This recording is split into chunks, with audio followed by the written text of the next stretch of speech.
former college football player turned Marine. Of the Pat Tillman Award for Service, Sergeant Jake Wood. All right, let's go. I'm with my guy, Jake Wood, absolute legend, former Wisconsin Badger, former U.S. Marine, Pat Tillman Award recipient, the executive chairman of Team Rubicon, and now the CEO of Groundswell, the modern solution to employee benefits and giving back to philanthropy. That's my way of paraphrasing that, Jake. I'm happy to have you explain that. We'll workshop that. Yeah, we'll workshop that. I'm glad I'm not your spokesperson, right? Like we'll work on that.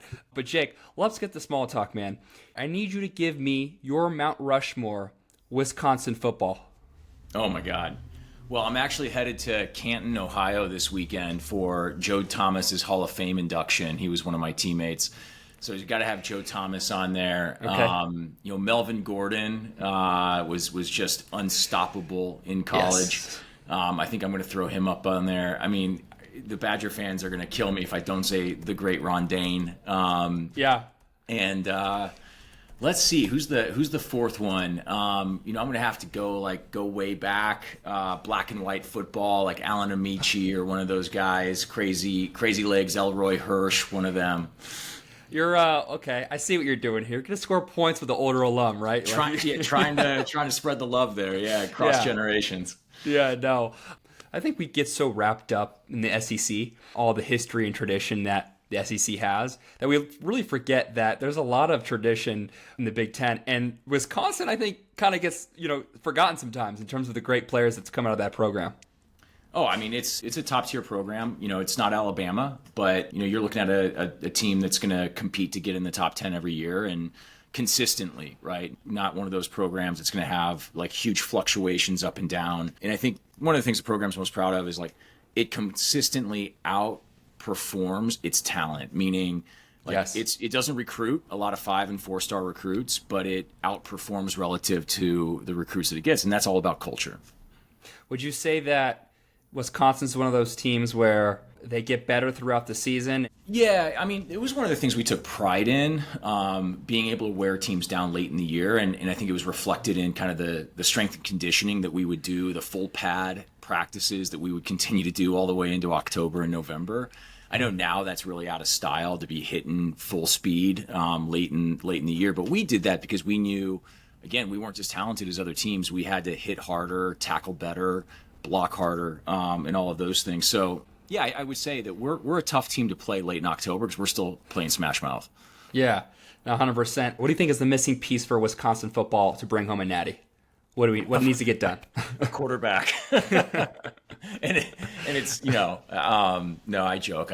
Listen, I think we need to evolve our offense, and we've got a new coach, Luke Fickell, who's going to do that. I mean, I'm not sure I'm ready for the air raid, but I think that's what they're bringing to town. Air raid in Wisconsin, geez, that's like bringing a polar bear to Miami. Yeah, that's different. Well, thanks so much for breaking that down, man. Excited to see what Wisconsin does. Jake, you've had a fascinating journey, and I know you've spoke on many different platforms about what you're up to, but from college footballs, the Marines, to Team Rubicon, to the ESPYs, you're now the CEO of Groundswell. What is Groundswell, and how did you get started with this? Groundswell is a philanthropy as a service platform. We sell our primary product to companies, and through that platform that we sell, we make philanthropy and employee benefit. So companies are able to roll tax-advantaged, donor-advised funds out to their employees and then automate giving and matching programs through it. And so really trying to make philanthropy a component of compensation as companies move forward, really capitalizing on the demographic shifts that are happening in the workforce. Millennial and Gen Z talent care about giving back. There's new expectations across stakeholders that companies are more socially active. Of course, there's an opposite side and an opposite opinion to that, but nonetheless, that trend is there, and I don't know that we're putting that genie back in the bottle. So we're really helping companies to affect all of those things. It was kind of a natural place for me to build because, my experience prior to Groundswell, I was running a nonprofit that I started back in 2010 called Team Rubicon, which you mentioned. I'm still executive chairman there. But in my time over the course of a decade running Team Rubicon, we raised over $300 million in philanthropic contributions from Congratulations. Individuals to companies. And so I really had just a deep understanding and expertise of the world of philanthropy and with it, all the gaps and opportunities. And that's really what we're trying to solve. Yeah, absolutely. And I was going to ask the next question was to be like, how in the world did you identify this problem? It sounds like your time serving and your desire to help others. It seems like this easy transition to now build this. Yeah, when I decided it was the right time for me to step down as CEO of Team Rubicon, I didn't know what the next thing was. And I spent, honestly, only a couple of weeks, really reflecting on what opportunities were out there that I wanted to pursue. And I think anytime an entrepreneur takes stock of those things, they start with, what do I know? What am I an expert in? And you hopefully can marry that expertise with a problem and then go and solve that problem. And it was very clear to me that, one, I knew philanthropy, but two, I knew how deeply broken it was, and so much opportunity to bring what's a $500 billion a year space kind of into the future. Absolutely. And one thing I've seen with philanthropy, and I'm really glad you brought this up, I think a lot of people are willing and able to donate more to philanthropy, but there's a sort of a rift in trust, meaning when I write a check to this foundation, how do I know it's actually going to be put to use? How do I know exactly where my dollars are being allocated and what benefit is actually happening per amount of money donated? And I think that is also a block that I've seen with philanthropy in the U.S. particularly. You're not incorrect. And it's remarkable because Americans give $500 billion to philanthropy every year, and yet there is this deeply held skepticism among many of the folks that are giving. And I think that's unfortunate. I think most charities out there are doing good work. They're not squandering money. Are there organizations out there that could better optimize outcomes? Yes. Team Rubicon was able to scale because we were committed to transparency and accountability. We reported on our outcomes. We were really rigorous in evaluating the impact that we were generating with dollars. And in fact, when we would speak to donors, we would talk about them not making a donation, but rather making an investment in the organization's future. And I think, that's the type of language that nonprofits, I think, need to adopt, is really this one that is not rooted in the charitable community, but rather one that's rooted in kind of a more forward-thinking and innovative, kind of tech-enabled way of conversing, because that's really when you inspire that confidence that you're talking about. Yeah, absolutely. And I actually want to get back to that topic of understanding the value out of philanthropic giving, but I want to start, I have this burning question I've been holding on to ever since we scheduled the podcast. How in the world did you convince investors to invest in philanthropy as a service? I mean, it was interesting. I was wondering, are venture capitalists going to buy into the idea that you can build a unicorn company in the philanthropy space? And I was confident that you could. And there are existing unicorns out there in this space, but was there room for one more? Listen, fundraising is all about telling a story, and painting a picture of a vision, of a future state, and convincing them of your ability to meet that future state. And so, as we were going out there pitching VCs, I would say about a third of them were immediately skeptical and dismissive of the concept. We got several term sheets from top tier firms. We ended up receiving an investment from GV, Google Ventures. Yeah. And it was clear from the very beginning that they bought into our vision that, you could disrupt. Again, Americans give $500 billion with a T dollars to charity every year. Like, there's a market there, and it's been underserved. Yeah, absolutely. And I'm wondering how much of your background played into that investment. Like, I mean, if a guy comes up to me who was a Marine, chairman of such a large foundation like Team Rubicon, and won an ESPY, that's a good person to probably invest in as well. Like, I'm sure that. Well, I mean, yes and no, right? I've never written a line of code in my life, and sure. I think people often talk about founder market fit as much as product market fit, and I think right. on the one hand, yes, I was good founder market fit. On the other hand, had never run a tech company before, and I think a lot of people also looked at my experience as a nonprofit founder, a nonprofit executive, with skepticism. Again, because so many people have this ingrained sense of what a charity is, how it operates, and I had to convince people that's not how we ran Team Rubicon. If you would have walked into Team Rubicon's offices at any point along our journey, you would have felt like you were at a venture-backed startup. Yeah, no, absolutely. So let's set the stage here, and I'll take this one step ahead of the beginning. Let's say I'm an employee at a large company. Let's say I'm working at KPMG and I have a steady salary. I'm looking to give back to charity, but I'm weighing my options or trying to see what the best way I can give back without still keeping my money for, myself and my family. How does Groundswell operate in my life? Well, what we provide for employees is something called a donor advised fund, which is a tax advantaged giving vehicle that has been around for decades and historically only been available to high net worth individuals who had access to private wealth managers at places like Morgan Stanley. And so historically, the product that we provide to employees has just been inaccessible to the average person. So we've created the world's most modern donor advised fund and made it more accessible than any other. And now those companies are paying to provide those to their employees. So it's got a ton of tax advantages, and you access it through a mobile app. It's just like any benefit. And what a company like KPMG might do is say, hey, we match 401k contributions up to 4%. We'll match contributions to your HSA, your health savings account, up to $5,000 a year. And we'll also match your charitable contributions up to $1,000 a year per employee, because these companies believe in giving back and they want to see that employee engagement, and employees want to feel like their companies, frankly, give a shit. And so we're just really powering that purposeful employee engagement for firms. That's ironic. This phrase seems ironic, right? Like democratizing giving back. Well, if you think about how philanthropy has often worked historically, particularly at large companies, they would make large strategic investments in nonprofits or strategic pillars, which might incorporate a few nonprofits within a single issue area. And often the direction of that corporate philanthropy was driven by the CEO. So you had a CEO who said, my pet project or cause that I care about is education. So my company or the company that I run is going to focus on these 3 education nonprofits.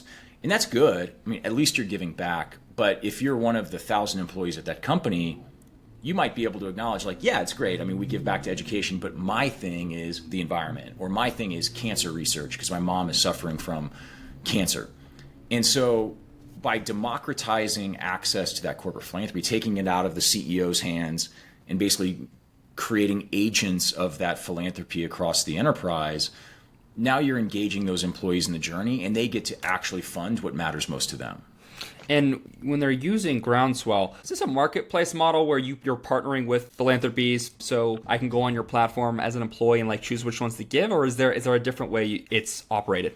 Well, so we have over 1.5 million nonprofits on our platform. So if it exists, it's on there. You can set recurring donations, you can create portfolios, you can give to issue areas. I mean, we've really built a modern experience. And if for anybody that's out there and has a Robinhood app for their stock trading, I mean, that's exactly what this looks and feels like when you open an account. Yeah, absolutely. And how do you guys make money? Yeah, so we make money basically 3 ways. We make money primarily by selling the enterprise platform to companies, and so annual licensing fees. We also make money on both assets under management and transaction fees. That's relatively minimal relative to the licensing cost, but it's another avenue of monetization. Yeah, no, absolutely. I'm sure even though your investors love the initiative and the idea of giving back, right? They're like, okay, how am I going to get a return on this? It's cool to hear, that part of it for you guys so you can keep doing it and running the company, right? Yeah, listen, I think we've got to make this a viable commercial enterprise to scale. GV didn't invest a bunch of money into our seed round so that we could just make the world a better place. They are looking for a return on that investment. Right. Make no mistake about it. Right. No, absolutely. Zooming out at a higher lens, right? Outside of Groundswell, I wonder how we can, as a society or for the US, gamify philanthropy more. I think giving back should be a lot of fun. I'll give a rudimentary example. If I'm donating money to restore a basketball court in an underprivileged neighborhood, I think that should come with a basketball game where I get to play kids in the neighborhood there, make my contribution come to life. What are some fun philanthropic experience you've seen that maybe more people should get their hands in?